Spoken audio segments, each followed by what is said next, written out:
Hey guys, in this tutorial, I'll show you how to animate images in Adobe After Effects step by step.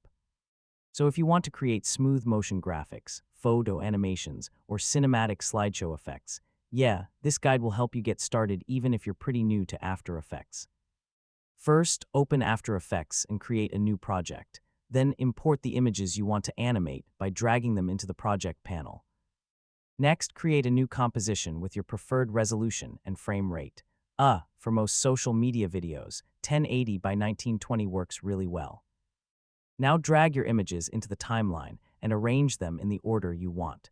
You can resize or reposition each image using the transform controls. To make the animation feel smoother, select your keyframes, right-click, and choose Easy Ease. This gives the movement a more natural speed instead of stiff motion. You can also enable motion blur to make fast movements look more cinematic. This tiny detail can make animations feel way more professional. Once your animation is finished, export the project using the Render Queue or Adobe Media Encoder. Choose H.264 if you want an easy format for YouTube, TikTok, or Instagram.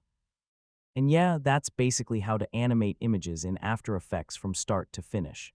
After a little practice, you'll be able to create smooth animations and professional-looking edits really fast.